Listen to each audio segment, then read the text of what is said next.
I landed my first brand deal with less than 5,000 subscribers and I was paid 400 USD for this one video. So no, you don't need more than 10,000 followers to work with top music brands, and yes, you can work with them without selling your soul as an artist. But here's the thing, if you just wait for sponsorships to magically appear in your inbox, it's not going to happen for you. So in today's video, I'm going to walk you through how you can attract brands that align with your vision as a music artist. I'm going to share all of my best negotiation strategies so that you can be paid what you're worth.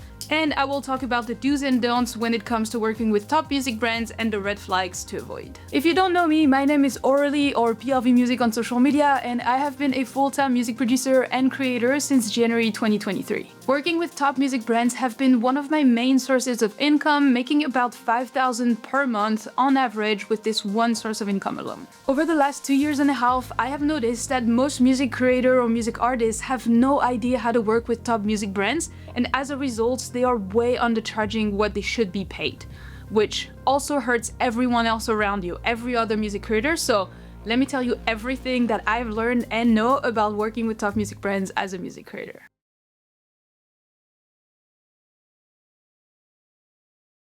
Alright, so part one, let's talk about how to reach out to brands. The number one thing that you're gonna have to do is to choose the right brands to work with, because you don't want to work with every single brand out there. The ones that you want to work with are brands that you already use, brands that helped you grow, that you had a good experience with, brands that are a natural fit for your audience, and brands that fit your budget and have a good track record of working with other creators. So for example, if it's a brand that you struggle to naturally include inside your content, don't do it, it's not gonna work. You always have to keep your audience at the top of your mind because it has to be a win for them. For example, I had a student that accepted a first sponsorship with a brand that he thought he really wanted to work with because a lot of people work with that brand, but he really struggled to find a concept that would work for his audience. He went with something that he thought the brand would be happy with, but then it did 0 views. Like it did like 29 views, I think, whereas this channel has like over 5K subscribers, something like this. So don't do it if the audience is not gonna like it. The one thing that you do want to avoid is to avoid the random of niche offers. So for example, I had brands for like games, like mini games, phone games, or even like perfume or shampoo to like reach out to me, but it has no link to my channel and what I know my audience is interested in. So I'm always like, I'm not even replying to those brands, right? Now, one of the first questions I always get is, what about free products? Like free plugins, free samples, free VSTs, free gear. Yes, it's always nice, but always try to get payment on top of the free stuff, because that's how it should be. We will talk about this later in the video, but always try to at least turn it into a paid sponsorship. All right, now when should you reach out to brands? In my opinion, there's 2 ways that you can reach out to brands. The one is to attract them, and the second is to do cold outreach. So when it comes to attracting the brands, you don't need to wait, you can attract them as day one. All you need to do is to tag them into your content. So tag them ASAP. Now when it comes to cold outreach, there are 2 different ways that I like to think about it. For short form, I like to have about 3 to 5K views or followers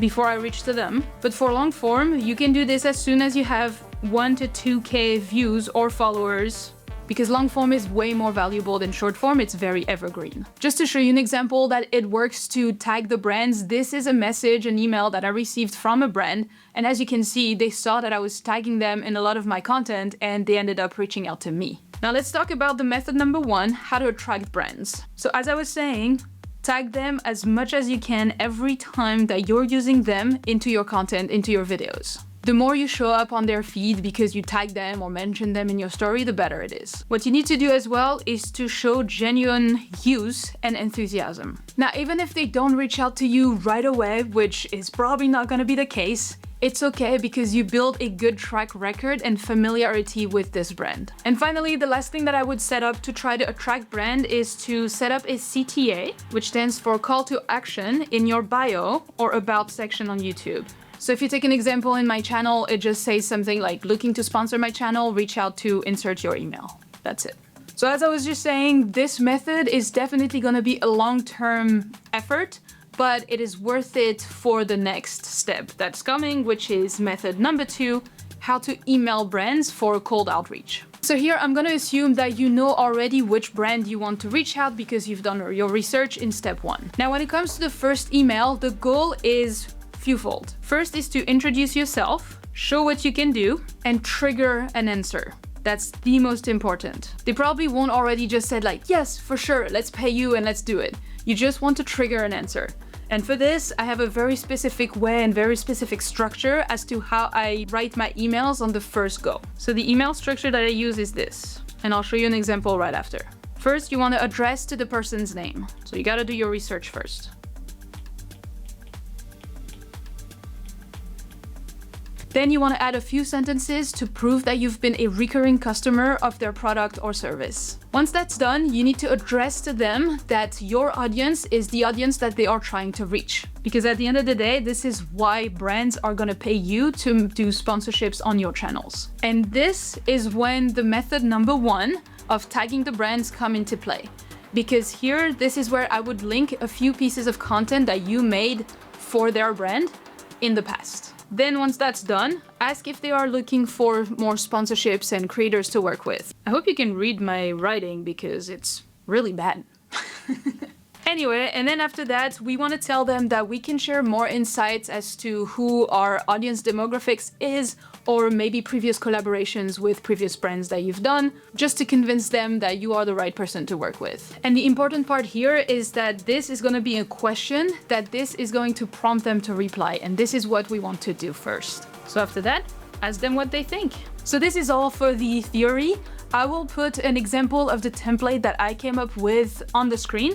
And if you want, I actually packaged all this and a few other things that we're gonna talk about in this video into a free pack for you that you can download with the link in the description. It's completely free, just go there.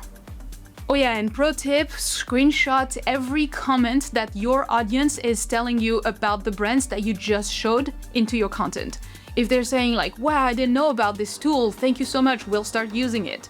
Screenshot that and put that in your first email to cold outreach a brand, because it'll show them, it'll prove to them that your audience is interested in their product or service. All right, now part 2, let's talk about what to do once a brand replies to you. And it starts with the deliverables. So the deliverables are pretty much what brands could ask you to deliver. And here I'm talking about YouTube video, Instagram Reels, TikTok, a newsletter, sponsored live stream, a link in bio placement, and extras like organic rights, which means that they can basically repost your videos onto their social media channels, their newsletters and things like that, but also paid media rights. And these are gonna be when you allow the brand to run ads with your video. You can also talk about the timeline of the delivery, if it's speed up or not, and the amount of revisions.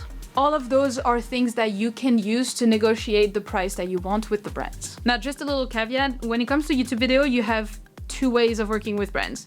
You can do integrated, which is basically a 60 to 90 seconds segment in the middle or first third of the video to introduce the sponsor of today's video, right?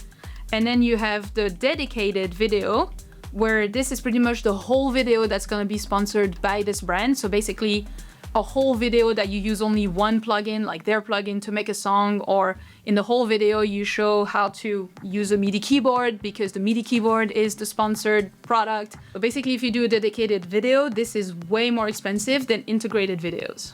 So knowing all this is very important because it allows you to know what you can offer and to know your value. Now, the part that probably interests you the most is how to price your work. So there's a few factors to consider. First, there is the amount of views that your content gets on average. Then there's the level of engagement. Engagement is basically if you get only 100 views, but 50 people comment, like, share, this is a lot of engagement. Like the engagement rate is really, really high. Whereas if you get 10,000 views and only 50 people interact with your content, the engagement rate is way lower. So it's not all about the views, it's also very much about the engagement. As just mentioned before, it's about the content type as well. So depending on how much you're going to talk about the sponsor in the video, in the newsletter, in the stories, it depends, and you can charge more or less. And then it also depends on the brand's budget, because every brand doesn't have the same size. Some are very small, they're just starting, some are medium, and some are very, very established and very high budget. So depending on the brands, there's not gonna have the same budget for the same deliverables. So very often for the same amount of deliverables, I might get paid way more because brand number A has a much better established budget than a new brand. So we're gonna talk a bit more about that after, but just for you to know. And so knowing this goes to my next point, that it is always better if you do not give your budget first. You want the brand to tell you their budget first. Now, if the brand asks you your budget first, this is when I use a little technique where I ask more questions to figure out a little bit more how much I could charge them. So I'm going to ask them what are the platforms they are targeting, if it is integrated or dedicated, the timeline of the project, if it's fast or not, and if they want any paid media rights. Knowing all of those answers from the brand will allow me to know how much I can charge them. But this is where my next technique goes into play, the packages technique. This is amazing. Basically, every time a brand asks me my budget, once I ask them those questions that we just talked about, and they answer to me, this is where I throw at them a few packages that goes from a low budget to a mid budget to a high budget. And every package has just more deliverables and more value for the brand. So for example, package number 1 could be $300 for 2 deliverables. Then package number 2 can be $800 for 4 deliverables. And then package number 3 can be, let's say, $1,200 for 4 deliverables plus extras like organic rights, paid media rights, a fast timeline, more revisions, things like that. The idea is just pack up more, because this way they can choose depending on their budget, and usually by seeing this, it's gonna upsell them to the next package that they would have usually choose. Now, even if a brand tells you their budget, still send this packages technique because it might upsell them to a little bit more. Just adapt the price depending on when they tell you. Here's an example of how it would look like. This is a real email that I sent to a brand. So the package number 1 was for 600 USD for 1 Instagram reel as a collaborator and an Instagram story including a direct link to their website. Then the package number 2 was the same Instagram reels, but instead of 1 Instagram story, it was 4 Instagram stories, right? And then the package number 3 at $1,250 was the Instagram reel with the 4 Instagram stories, but on top an Instagram carousel and a direct link to the brand in my link in bio for 2 weeks. Now, one very important thing that I want to mention is that the idea with the packages is, yes, to upsell them, but it's also to not tell them exactly the itemized price of every deliverable that you have. I don't want the brands to know how much I pay. I don't want the brands to know exactly how much I charge for 1 Instagram Reels or 1 integrated video or 1 dedicated video or 1 newsletter. I don't want them to know that, because then later down the road, I might not be able to up my price without them telling me like, hey, I thought the price for this was that. I don't want them to know that, right? It's just negotiation strategies. If brands see that though, in my video, they'll know everything. That's okay. But yeah, so with that in mind, in package number 1, it's very important to always have at least 2 deliverables. Don't have only 1, otherwise it will give them the itemized price, and you don't want that. All right, I hope you're getting a lot of value from that one, because I'm literally giving you a masterclass on sponsorships with top music brands. So yeah, if you like it, please subscribe, like. Honestly, I'm gonna do even more videos like this in the future, so if you want to make money from your music online, I have a shit ton more videos for you. Anyway, let's continue with step 8, which is to set up your MLE. So MLE stands for minimum level of engagement. So basically, the MLE is like the minimum amount of money that you will want to engage in a partnership with that brand. So let's say for an Instagram Reels, if you don't want to be paid less than $300, then $300 is your minimum level of engagement. Let's say that normally you would like to be paid 500. Sometimes there's some brands that are gonna have less of a budget. As long as it's still worth it for you to put on the time, the effort, and your skills and knowledge into the partnership, then you need to know that minimum level of engagement. So it's basically so it's basically a threshold below which you won't accept any offers. And I've used it in the past. It works. So just to show you a little example, my MLEs at the end of 2024 were 500 for YouTube integration, 800 for a YouTube dedicated video, 350 for IG Reels, and 200 for UGC content, short form, which I'm gonna talk to you about later, but it basically means user-generated content. It's when brands hire you to make videos for their channel, their social media, their website, their ads, things like that. It doesn't go on yours. So my recommendation to you is to set it up for yourself and to respect it. Very important, stick to it. This is something that I struggle most of the time with my students to understand, is that every time you agree to a price that is undervaluing your skills, your knowledge, and what you give to the brand, it hurts you and everyone else around you, every other music creators. For example, there was a brand that reached out to me, and I told them at this point, it was 2023 or whatever, that $300 was my minimum level of engagement for an Instagram Reels or for a YouTube video. I don't remember what it was. But they came back to me and said, hey, we paid $100 a YouTube channel that has more than 100K subscribers. So obviously, because that person didn't understand the value they were bringing to that brand, now they set a bad price precedent for everyone around them. And so that person, by allowing this to happen, hurts me, because then it's so hard for me to make them understand that this person knew nothing about the value that they provided. And I had to do so much negotiation and education to that brand that it was really hard to get them. I did get them to sign up, but it was really long. And so it's just gonna hurt everyone. You cannot, the brands are getting so much exposure, awareness from you. It's so much value. They sometimes don't even recognize that because they just want to track everything through links, which is not exactly how it works. So you need to understand the value that you provide them, right? And $100 is just nothing, especially for a channel of this size. So they should have done more than $1,000. But anyway, this is gonna piss me off. So really, truly know your worth and do not go under it, because it's gonna hurt you in the long term and everyone else around you. How do you think you can get a brand to pay you $300, $500 6 months after you agreed to them to work with them for $100?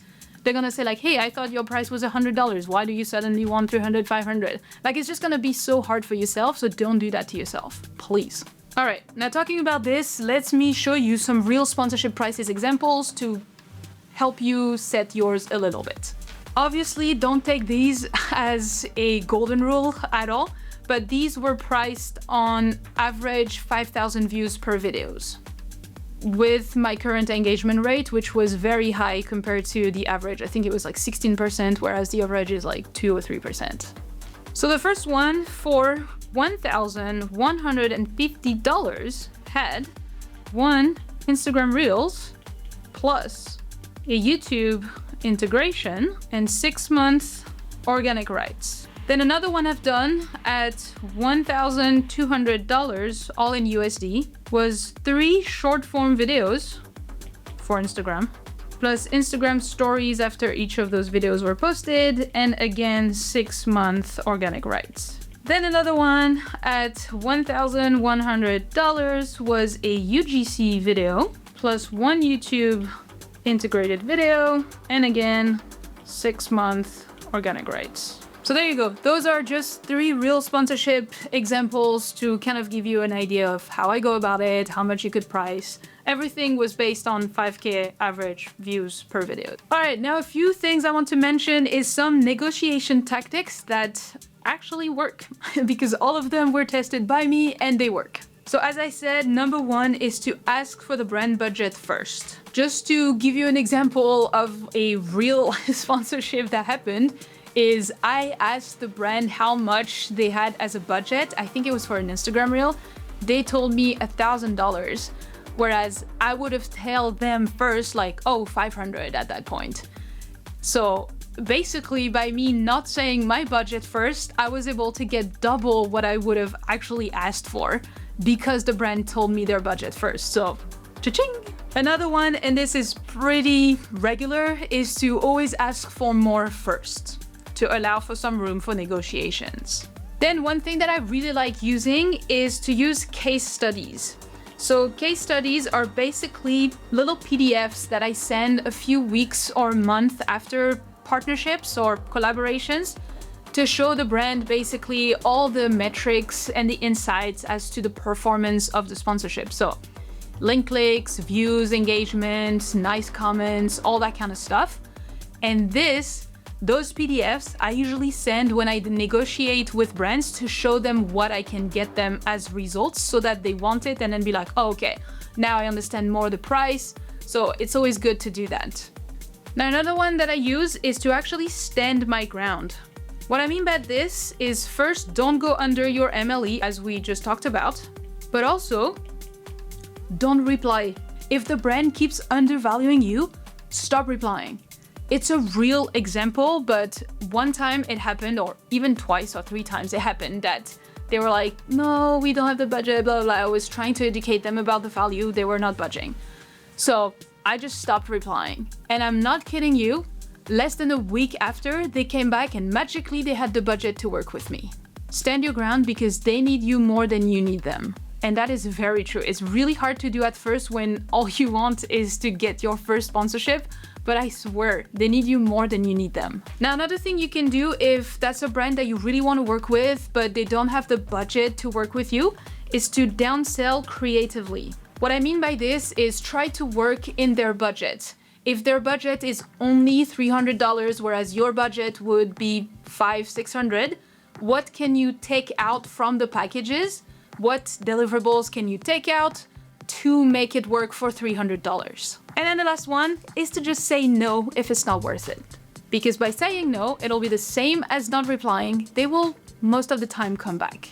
But again, saying no sets the tone for your business and it avoids bad price precedent. It protects your time and energy, and on the long-term game, it's a better strategy. So say no, they might come back with an actual budget if they really want to work with you. Now, I know that this is a lot to take in and there is, so much more, like there is only so much that I can fit in this little YouTube video. There would be so much more. So if you need help, my personal support and guidance to negotiate with brands to get the right price for your deliverables, for your videos, if you want to know how to reply, to educate the brands, all that stuff, you can just DM me if you join Music Creator. Music Creator is my signature program where I help you, I teach you everything that I know to monetize your skills and knowledge online. So when you join that course, you also get access to a bonus module, which is how to work with top music brands, which is way more in depth than this, with even more templates in terms of emails, the case studies, proposals, all that stuff like that. And you also get access to me pretty much 24/7. So anytime you want my help to negotiate with a brand, I can do that for you. And quickly, we're only open until the end of June 29th, the end of this week. So don't wait if you want to enroll, because after that, we're closing the enrollments. And the next time we launch around September, it'll be probably double the price because we're doing a massive update. So the link will be in the description if you want my help. All right, the next part I want to touch on is the red flags to avoid, because there are brands that you do not want to work with. The first red flag is if they refuse to sign a contract. This is just, in my opinion, very unprofessional, and it just puts you and the brand at risk. Usually when a brand doesn't want to sign a contract, there is something fishy going on. I once worked with a brand that I loved without a contract in my first year. Lesson learned, we'll never do that again. It protects both you and the brand. It limits liability. It saves you money in case anything goes wrong, prevents miscommunication and international disputes, and establish clear expectations. Another thing that I would say is if you don't have your own contract and the brand sends you one, just read it. Always read it. And to be honest, don't be shy about negotiating for the contract as well, to ask if there is anything that you want to be changed or removed. If something feels off, ask for it to be changed or removed. If something is missing, ask for it to be added. Now, another red flag to me, personally, is perpetuity rights. I personally do not feel comfortable to sign anything perpetuity. Let's say that the brand gets in a few years in a very bad scandal, you do not want to be attached to them anymore, right? Everyone is comfortable with different level of risks. To me, I'm not signing anything perpetuity is like a rule in my business because you never know what might happen, so always ask for a clear time frame.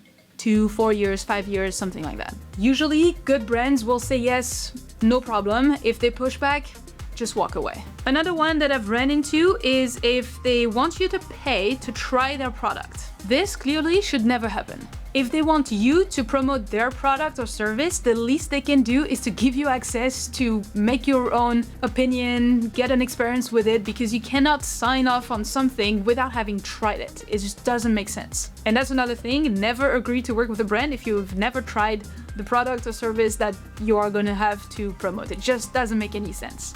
Please stay authentic. Now, another one that we kind of touched on before is they offer less than your MLE. It's obviously gonna be personal again, but to me, it doesn't make sense to work with someone or a brand that doesn't understand and recognize my skills and the value that I add to them. If a brand doesn't respect your rates, they won't respect your time either. And usually the brands that ask for the lower budget are the most annoying one to work with. They're usually gonna be the most demanding and it's just not worth your time at all. The very good brands that respect your time, respect your rates, they're usually very chill, and it's usually the ones that also give you the most creativity freedom for the content that you post. And then the last one to really not ignore is a bad gut feeling. Trust your instincts. If something feels off, it probably is off. Every time I ignored my gut feeling, I regretted it instantly. So just don't do it. You truly know deep down. The money is just not worth the stress, so just don't do it. Now, of course, there are more red flags out there. Those are just the main ones that I actually ran into and experienced along my own journey, but it's not just those. And hey, I'm not your mom, but I highly recommend to follow those because you will regret it if not. So there you go, now you have all the foundations to work with top music brands and add a new income stream to your music business plan. But if you want the full roadmap, because there is like just way more that I could not fit in this little YouTube video, and if you want more support and feedback directly from me, then you can join Music Creator today before we close the doors at the end of the month. There is a whole module on sponsorships and you will get my 24/7 support to negotiate pricing your deliverables with brands, all of that stuff. So if you're interested, there will be a link in the description to grab it. But in the meantime, keep learning and I'll see you in the next one.